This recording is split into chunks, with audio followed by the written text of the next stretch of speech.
Ladies and gentlemen, hello and welcome to another game of StarCraft 2. My name is Jethro, and today we're going to be watching a game on Ohana LE. Spawning as the red Protoss player up in the northwestern corner, we have from Alt-Tab Gaming, it is Sage. And then spawning in the southeastern corner as the blue Zerg player from the one and only Team Liquid, it is Zenio. Now I know his name says NSH Sage, that's NS Hoseo, but I assure you, at the time that I'm casting this right now, he is on Alt-Tab Gaming. Did have a little bit of a switch there. Now we see that Sage is sending out this first probe. Gotta throw down that pylon and keep things nice and standard. Go for that Forge, Fast, Expand, no doubt. The Overlord moving out as well for our Zerg player. So everything completely normal, and while we have some time, while drones and things are made and scouting is done, let's talk a little bit about the map. Ohana LE is a map on which you can take a relatively easy 3 bases. However, after the 3rd, you want to take that 4th base, you need to either move up towards your opponent or far away down to the right, which is very far from your 2nd and 3rd base openings, which means it's a long way to run for reinforcements or units or anything of that nature. As a result, it can be very difficult for the player to take a 4th base, for both races in fact. However, it does hurt Zerg a little bit more, as they tend to, of course, be the race which has the greater base count, so they will have that difficulty earlier in the game. And we did say a little bit of scouting going on from this probe, and it is now in position to block the hatch, of course, something that all Protoss players pretty much always do. The question is whether or not he will throw down the pylon. Just running in circles for the time being. Whether or not you want to throw down that pylon is really personal preference. It does throw off your build a little bit, unless of course you do it every time and, make it a part of your build. But we see Sage opting to do so, and we'll come down here and continue to deny the base. Liquid Zenio gonna have his natural base delayed for quite some time, although there he hits 300 minerals and is able to throw it down. The important thing as the Zerg player, of course, while you are being harassed by the probe, is to keep on spending that money, get the queen up, get a couple lings up, don't hover at 300-400 minerals waiting for the hatch, just accept the harassment and build something else instead, and that is something we saw Liquid Zenio do there. And back in Sage's base, he did go for the Forge before Nexus, which is a little bit on the safer side. In fact, Cannon before Gateway too, so we see Sage playing very, very safe. He could have gotten his economy going a little bit quicker, could have gotten his tech going a little bit quicker, but when you're doing harassment like this, it can be a good idea to opt for the more safe route, because there may be Zerglings out on the field, as there are in this case. The 3rd hatchery goes down for Liquid Zenio in the natural position. And we do see that Sage has thrown down a 3rd gas, so he's going to be doing some sort of tech play, that is for sure. If you're doing just a standard sort of, 4 gates and a little bit of light pressure or something of that nature, you don't need that much gas that quickly. So we're either going to see a Stargate play or some other sort of tech push. Now, Sage is known for some Phoenix play, which is very StarCraft 1-esque. He takes Phoenixes, controls the air, forces Hydralisks, and then makes that classic transition into Colossi to deal with that Hydralisk force. Whether or not we will see that here today, I'm not quite sure, as I have not previewed this replay. The only thing I know about it is exactly how long the game is, because I couldn't really avoid that in downloading and starting it up, but I do not know who won or what they did. The Zerg player still on 0 gases so far, continuing to drone up very heavily. Although we do see that the Protoss player was ahead until just a moment ago, that Chrono Boost really coming into play. Although spending it on the Cybernetics core right now. So he will be going for some sort of push. In fact, again, a sentry up as well, as +1 has started, and the Twilight Council goes down. So, off of 3 gases like this, I do not suspect DTs, especially with the +1. I mean, that wouldn't make any sense. So it's definitely going to be some sort of blink play. How all in that blink play will be remains to be seen. We're going to have to wait and see just how many gateways he does decide to throw down. The important thing to note is that Liquid Zenio is aware of this third gas and did not see the Twilight Council, however. As such, he does know that there's likely some sort of tech play, but probably can't quite nail that down, as Stargate is still an option at this point. If he hadn't hadn't happened to scout it, the 3 gases can be used for Stargate. But Zenio chooses to throw down a Roach Warren and an Evo Chamber, so he's quite comfortable back at home. This Roach Warren, timed quite well, would be able to deny any sort of the standard harass.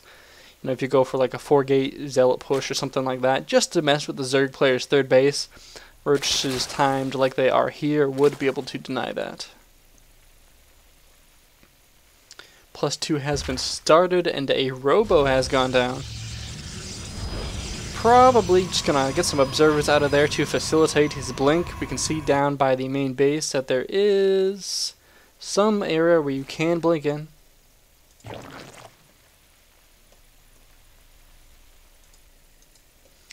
I do like this patrol by Zenio, getting that Zergling out here. It's just going to fend off any sort of proxy pylon attempts, perhaps act as an early warning system for any drops or any air that's going to try and sneak in on that right side. Little subtle things like that can really be overlooked by some players, but can be a huge, huge help. And we do see that it will not be observers, but in fact will be a warp prism.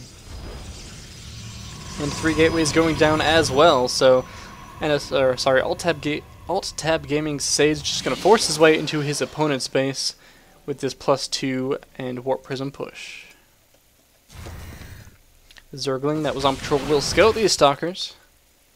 And the question is, however, more importantly, will he see this Warp Prism before it is too late? He does not have the Xel'Naga Watchtower control. The Stalkers took care of that.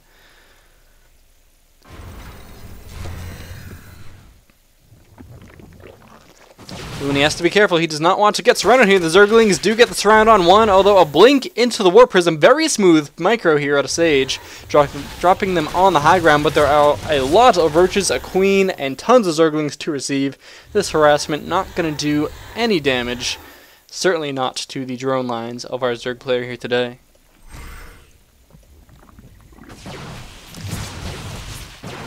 Oh, this is making me a little bit nervous. He has to be ready to pick up at a moment's notice, and yes, there it is. Still not getting any kills. That Queen living with about half HP. In the meantime, we see our Protoss player setting up to take that third base, though he will be sad when he gets there because the Overlord immediately starts dropping that creep. Something, once again, a very small, subtle thing that not all Zerg players do, but can be very, very effective against your opponents. It's those small things like patrolling Zerglings and dropping creep that win games. Alright, some more harassment attempts here at the third base. And this is, again, not going to do much of anything. This harassment really being shut down very well by Zenio. He has plenty of units, and they are plenty quick to be able to deny this Warp Prism. Alright, I was going to send over a load of Lings to continue to try and deny this third base. If he can just kill that probe, it could even buy him just a few more seconds, or it could wait till the Nexus does go down, and then run in and go for the cancel immediately. Either way, Liquid Zenio taking control of this game, as we are now at past the 12-minute mark, and there's still no third base for the Protoss player. And that is very, very late for a 3-base play. Back in the Zerg player's base, we see that Pathogen Glands is about halfway done, just a few more seconds, and he can start those Infestors up, and they will spawn with those oh-so-sweet Pathogen Glands. At the same time, Aspire, just about 3/4 of the way done, so he's going to go and go for those quick Broodlords to support those Infestors, and that, of course, as we all know, is the money composition in ZVP. Going to be very, very difficult for Sage to deal with if he doesn't have the proper composition, which I worry that he may not, as he's just now getting his third base up, as his player's fourth is about halfway done. We also see a huge disparity between the supplies here. 120 for the Protoss, 171 for the Zerg. A 50 supply lead, that is more than you want to let a Zerg player get away from you, that is for sure. The one thing that Sage does have going for him is the upgrades. He's 2-1 going on 3-1, while his opponent is still sitting at 0-1.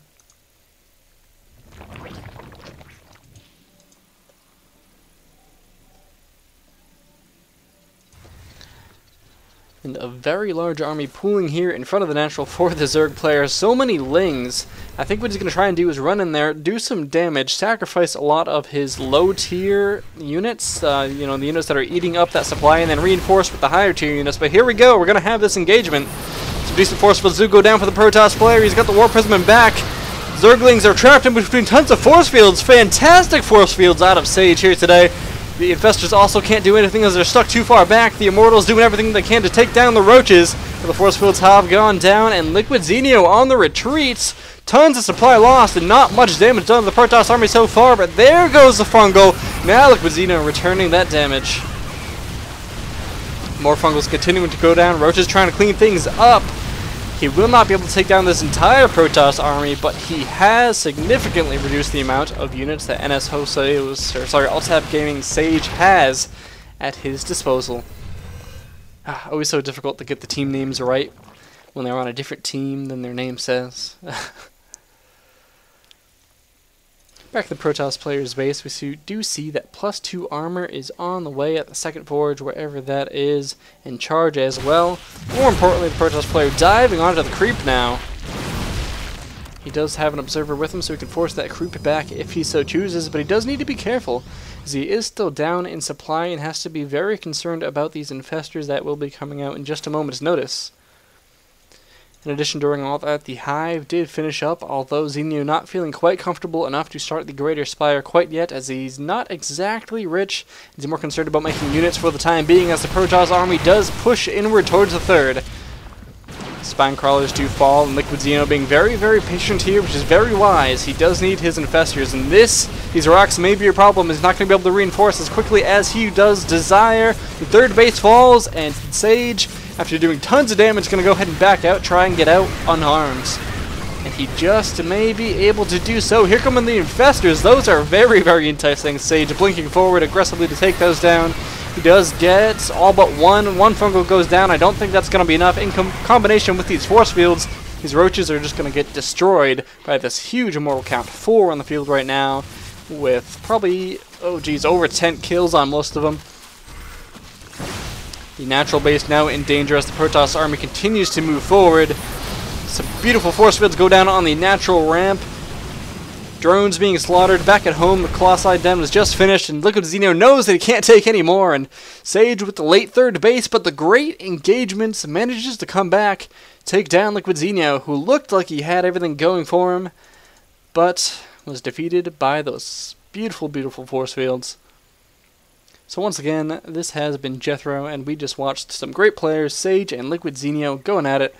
Support them, follow them on their Twitters, follow me on my Twitter, I'm at JethroTV. Love to hear what you think of my casting, and you can, of course, find out when I'm casting live events and such things like that. So, thanks for tuning in, and have a good night.